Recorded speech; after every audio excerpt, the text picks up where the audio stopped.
예, 우리 중에도요, 이제 기적을 체험하신 분들이 있고요. 또 암덩어리가 떨어져 나가거나 또 가능성 없는 일들이 해결되는 또 인간의 어떤 생각과 이성으로는 설명할 수 없는 그런 기적들을 체험하신 분들도 있어요.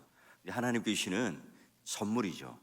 하나님께 주시는 이 선물을 우리가 잊어버리고 이제 그 기적만, 그 체험만 붙들고 살아간다면 어떻게 될까요? 한 예를 들면 아빠가 아이에게 어린이날 아주 비싼 좋은 선물, 이 장난감을 주었어요. 근데 그 아이가 이제 그것만 가지고 놀아요. 아빠가 출근할 때나 아빠가 퇴근할 때나 집에 있을 때나 애야 불러도 대답을 안 합니다. 그 장난감만 붙들고 거기에만 함몰되어 있고 집중되어 있다면 이 아빠의 마음이 얼마나 섭섭할까요? 마찬가지죠. 오늘 하나님께서 이 본문을 통해서 말할 수 없는 이 베드로 자신에게는 이 기적의 체험을 가지게 되는 거고요.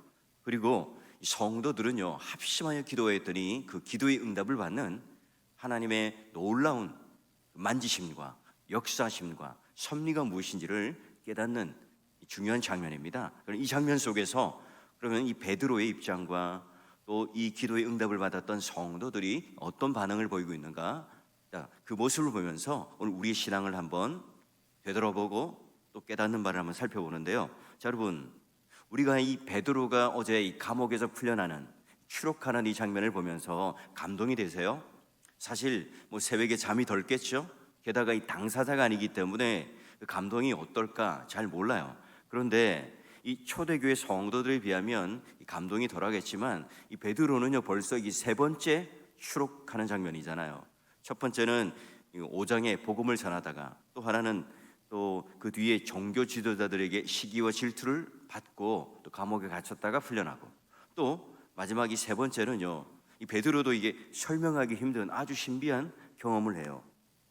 이 유대인들을 환심을 사기 위해서 이 희생양으로 야고보를 죽이고, 이어 이제 수장이었던 베드로를 유월절 이벤트로 그 지지율을 올리기 위해서 그를 죽이기 위해 이제 옥에 가둬놓습니다. 궁궐 가장 깊은 곳에 가둬두었죠. 군사들을 16명이나 동원했어요. 그러나 이 베드로를 가둘 수 없었습니다.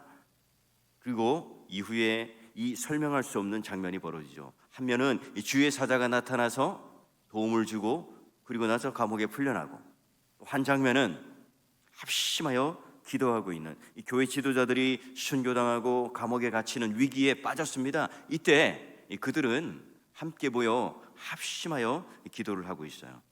자, 여러분, 몇 가지 이 장면 속에서 하나님께서 우리 문제를 바라보실 때는 이 크기나 또는 그 강도에 상관없이 해결해 주시고 답을 해 주시죠.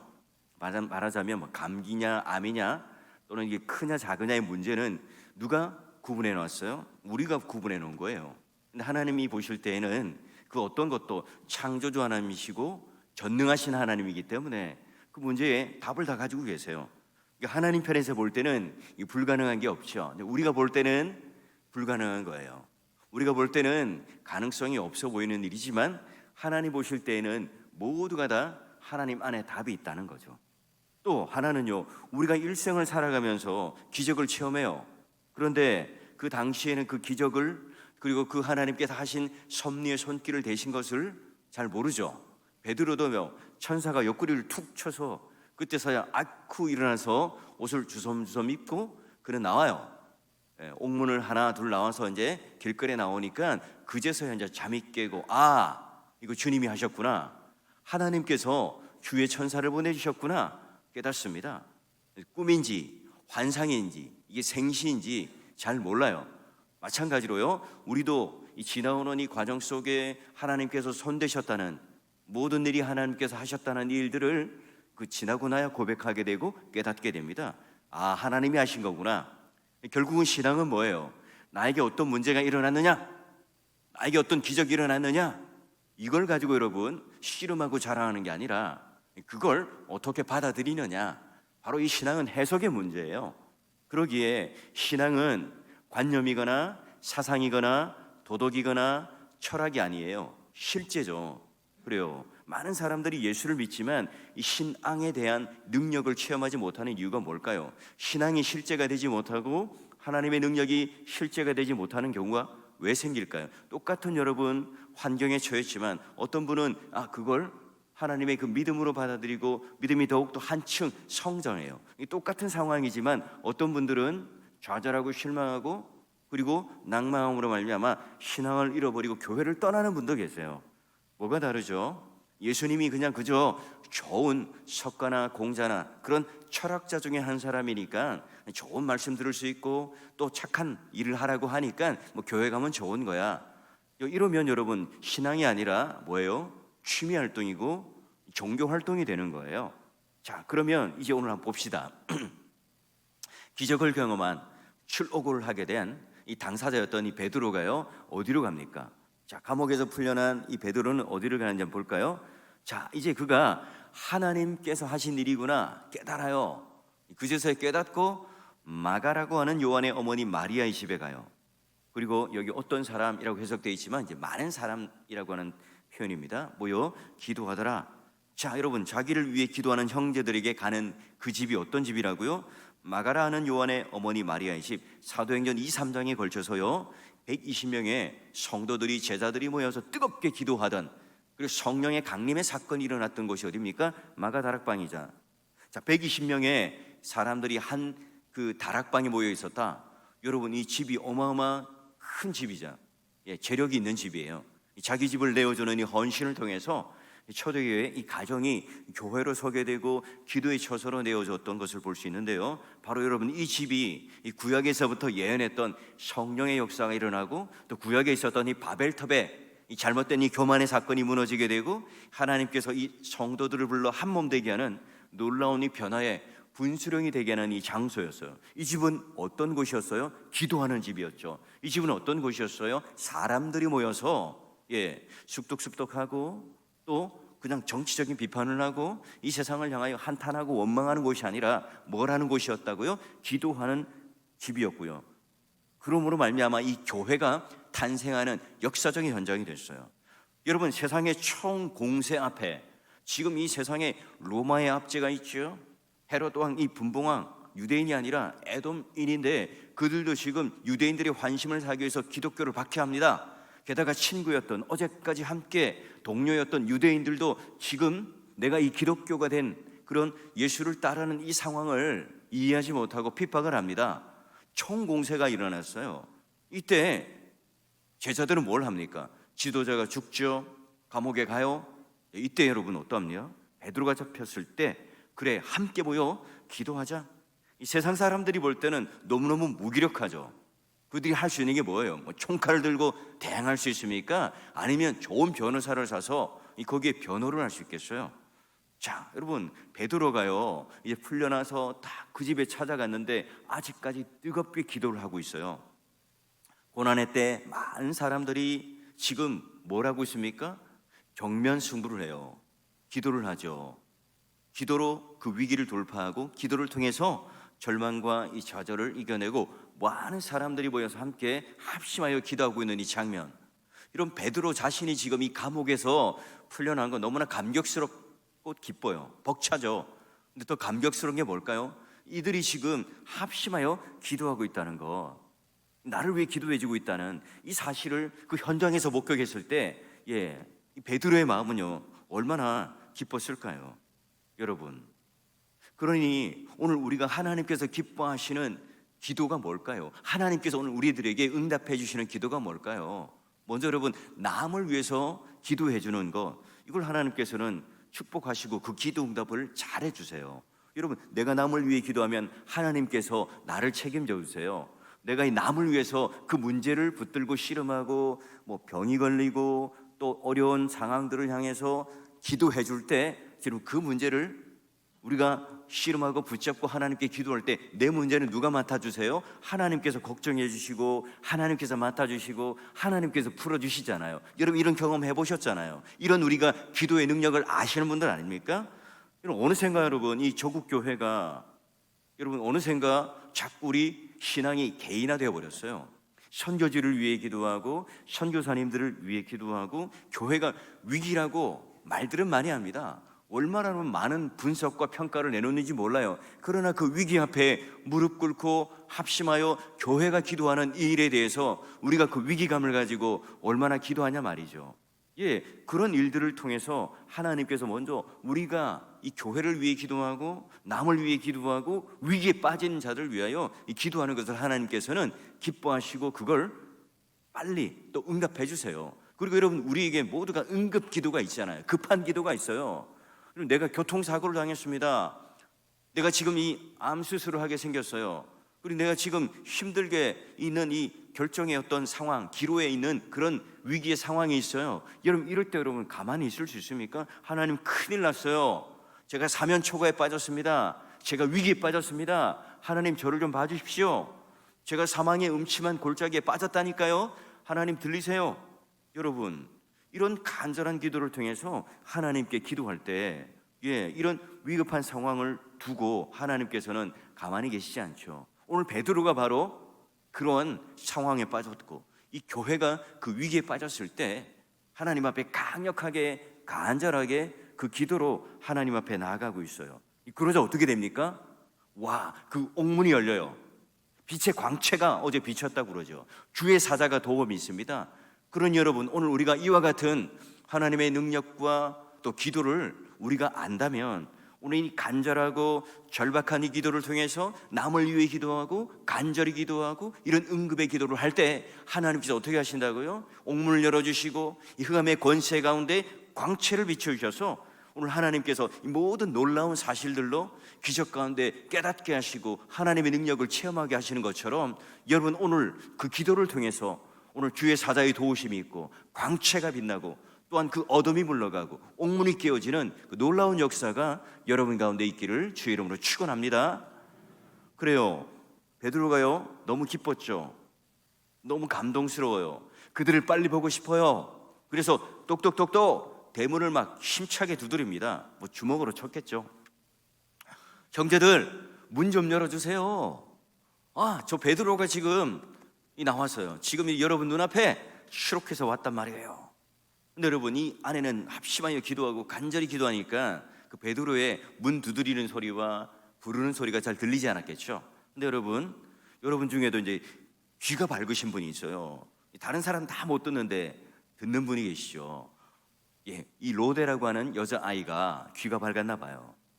밖에서 무슨 소리가 들리는 것을 딱 듣고 대문 앞에 다가가죠. 근데 거기 들립니다. 낯익은 목소리예요. 누구예요? 베드로의 목소리가 들려요. 와, 깜짝 놀랐죠. 이 베드로가 돌아왔다는 이 사실 때문에 너무나 기쁘고 깜짝 놀라서 어떻게 합니까? 문을 열어주지 않은 채 뒤를 돌아서 바로 그 기도하고 있는 성도들에게 찾아갑니다. 깜빡하고 잊어버리죠. 저는 이 장면에서 이 아이가 얼마나 기뻤으면 지금 이 문 열어주는 것을 잊어버렸을까. 오늘 우리는 이런 절대적인 기쁨을 누리고 살아가나요? 내가 지금 기도했는데요, 그 기도의 응답을 받았어요. 내가 이 예수를 믿고 그 신앙에 대한 놀라운 은혜와 능력 가운데 내가 살아가는데 오늘 하나님께서 만져주셨다는 것을 깨달아요. 오늘 하나님의 그런 놀라운 역사와 섭리를 깨닫는 은혜를 누려요. 그런 절대적인 기쁨을 기도 응답을 통해서 여러분 여전히 누리고 있습니까? 여러분 12장 14절을 한번 보세요. 베드로의 음성인 줄 알고 그가 어떻게 했다고 해요? 기뻐하더라. 문을 미처 열지 못하고 들어가 말하고 베드로는 문 밖에 그대로 서 있어요. 굉장히 익살스러운 장면이죠. 베드로는요, 하나님께서 그 옥문을 열어주셔서 추락했어요. 근데 지금 자기는 똑똑 두드리고 들어갈 수 있는 대문인데 못 들어가고 그 앞에 서 있어요. 이 굉장히 익살스러운 장면이에요. 여러분, 이 아이가 느꼈던 이 기쁨, 바로 여러분 잘 알듯이 요한복음 4장에 보면 수가성 여인이 있잖아요. 그가 예수를 만났습니다. 그 인생의 목마름을 토로했을 때 예수님께서는 그 우물물이 아니라 야곱의 물이 아니라 영원히 마르지 않는 생수, 영생을 그 여자에게 선물해 주죠. 그는 복음을 받습니다. 예수님을 영접합니다. 메시아라고 알게 되죠. 뭘 합니까? 그가 절대적인 이 기쁨, 구원의 기쁨을 누리니까 그에게 있어서 이 전부였던 이 물동이를 버려버려요. 그리고 어디로 가죠? 마을로 갑니다. 제가 메시아를 만났어요. 메시아를 만났다고요. 모든 사람들이 자기를 외면해요. 모든 사람들이 자기와 친해지려고 하지 않는 여인이었어요. 왜냐하면 남자로부터 4번이나 버림을 받은 여자였어요. 뭐가 문제가 있겠지. 저 여자 인생은 가련해. 저 여자랑 친하면 나도 저렇게 불행해질 거야. 그런데 그 여자는요, 이 세상 사람들이 채워줄 수 없는 그 모든 인생의 만족과 기쁨을 그 예수 한 분으로 말미암아 다 채워줘요. 완전히 다 채워줍니다. 마치 깨진 독이 그 강물 바다에 푹 잠기듯이 그 은혜 안에 푹 잠겨요. 여러분, 로데라고 하는 이 아이, 수가성의 이 여인처럼 여러분, 우리 또한 이런 절대적인 이 기쁨을 매번 우리는 누리고 있어요. 예수님 복음은 시시하지 않죠. 예수님께서 우리를 구원해 주신 그 능력은요, 그냥 내가 일확천금을 얻고 로또에 당첨되었다, 이것과는 비교될 수 없는 절대적인 기쁨 아닙니까? 그러니 여러분, 내 인생의 전부를 주고 사겠다, 내 인생의 모든 것들을 다 두고 하나님만을 쫓겠다, 이 주인을 완전히 바꿔버립니다. 인생을 완전히 바꿔버리죠.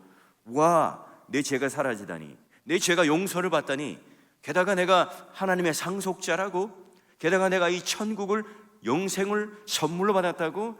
여러분, 이 감격과 이 기쁨을 우리가 꼭 붙들고 있다면, 이 절대적인 기쁨을 붙들고 있다면 어떤 환경 속에서도 여러분, 우리가 찬양을 잃지 않겠죠. 여러분, 예수 생명, 예수 부활, 예수 능력, 예수 권능, 이 여러분 어디로부터 왔다고요? 여러분, 내가 살고 있는 이 형편이 어떤가 상관이 없는 거예요. 부자이든 가난한 자이든 내가 잘 나가든 그렇지 않든 그것과는 상관없이, 오늘의 현실이 슬프거나 기쁘거나 이것과 상관없이 오늘 하나님께서 나에게 주시는 상대적인 기쁨이 아니고, 일시적인 기쁨이 아니고, 그냥 사라지는 연기와 같은 그런 만족이 아니라 절대적인 기쁨, 사라지지 않는 기쁨, 오늘 하나님께서 오늘 우리의 기도에 응답을 해주시는 하나님이구나, 인격적인 하나님이구나, 능력의 하나님이구나. 여러분, 이걸 깨달았을 때 예수로 인한 이 절대 기쁨, 이걸 지금 누리고 있어요. 여러분도 마찬가지입니다. 이 새벽에 그런 예수 그리스도를 통한 오늘 하나님께서 오늘 우리들에게 주시는 이 절대적인 기쁨이 여러분 마음속에 있는 모든 어둠이 물러가게 하고, 여러분 염려 근심이 물러가게 하고, 오늘 하나님께서 그 기쁨을 통하여 오늘 여러분 모두를 다시 한번 하나님을 믿고 붙들고 살아가는 그 믿음의 능력을 누리며 살아가는 성도가 되게 하시기를 주의 이름으로 축원합니다. 자, 로데가 기도하고 있는 사람들에게 베드로가 왔어요 말하죠. 야, 이때 여러분 사람들의 반응이 참 재미가 있어요.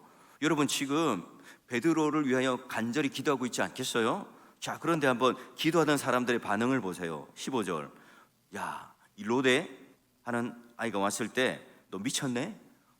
로데라는 아이는요, 아니요 진짜라니까요 라고 말할 때, 그래 그냥 그 천사일 거야 라고 말을 해요. 여러분, 지금 그들의 기도 제목이 뭐였을까요? 야, 우리 베드로 사도가요, 자, 이 예수를 부인하지 않고 담대히 죽을 수 있도록, 고상하게 죽을 수 있도록, 얌전하게 죽을 수 있도록 해주세요, 이런 기도를 했을까요? 이런 고상한 기도를 했을까요? 아니죠. 우리 베드로 사도 살려주세요, 감옥에서 풀어주시고 내일 사형집행 당하지 않도록 해주세요, 그거 아니라면 좀 밀어주세요, 합심하면 기도하지 않았겠어요? 그래요. 이런 이 제목 말고 있겠어요? 로데라고 하는 여자아이도 지금 베드로가 감옥에서 풀려났다고, 지금 문 밖에 있다고 말하지만 믿지 않아요. 그래요. 지금 왜 이런 일이 일어나죠? 어떻게 생각하고 있죠? 초대교회 성도들은 지금 베드로가 감옥에 쏙 들어갔을 때 그가 풀려나기를 얼마나 사모했겠어요. 간절히 기도하고 또 간절히 기도했죠. 근데 정작 이 기도의 응답이 왔어요. 기도의 응답이 된 거잖아요.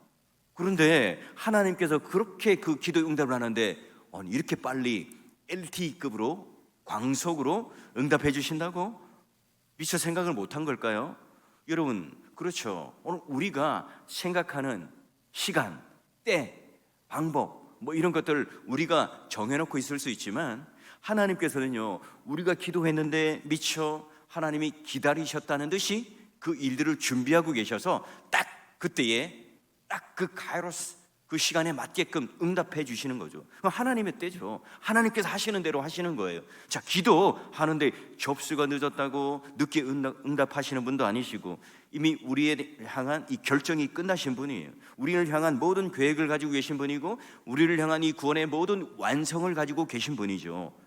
우리가 하나님 말씀을 순종할 때, 하나님과 그 뜻이 맞을 때, 하나님과 그 뜻이 심정이 통할 때, 마치 한나가 그 심정을 토로하고 하나님께 기도했더니 뻥 하고 뚫린 것처럼 그분 안에, 그 뜻 안에 우리는 풍성하게 이런 놀라운 기도의 응답을 누릴 수가 있어요. 하나님께서는 그 각자의 형편에 따라 최대의 기적과 또는 축복을 우리를 통해서 준비하고 계셨다가 그걸 그때에 맞게끔 오늘 우리들에게 주시는 거죠. 하나님께서는 그러기에 오늘 우리를 향하여 형편없이 어리석고 지금 이 기도하는 내용조차도 오늘 우리에 있어서 어떤 방향인지를 모르고 기도하지만, 그러나 하나님께서는 우리가 하는 이 기도의 실력과는 상관없이 하나님의 그 위대한 일들을 이미 만들어 놓고 계시고, 그리고 그 일을 실행하시는 분이에요. 그렇게 믿고 기도하고 있는 거죠. 자, 그러니까 지금 이제 베드로는 어때요?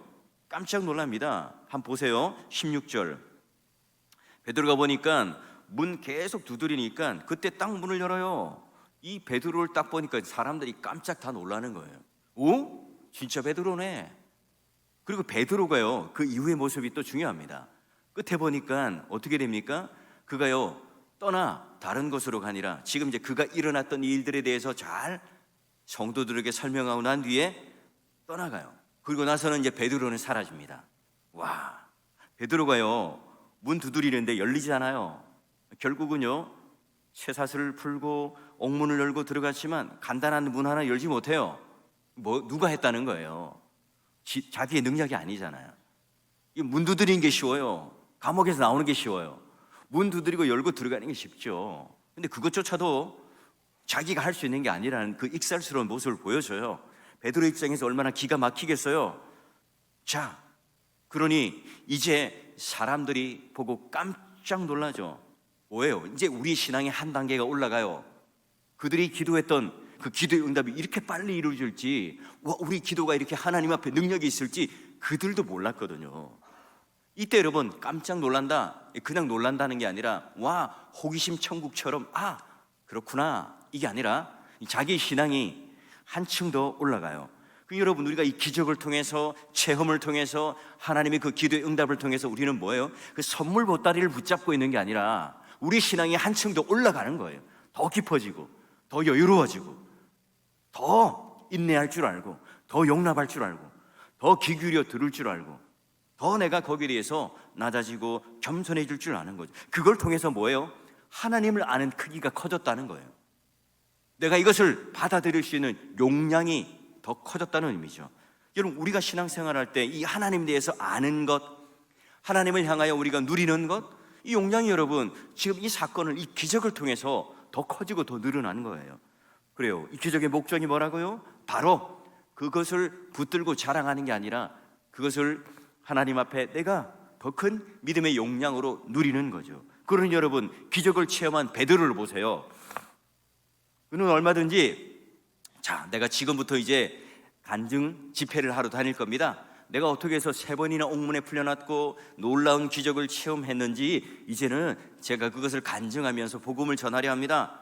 여러분, 벽보도 붙이고 홍보 영상도 만들고 그렇게 여러분 간증 집회를 다닐 수 있잖아요.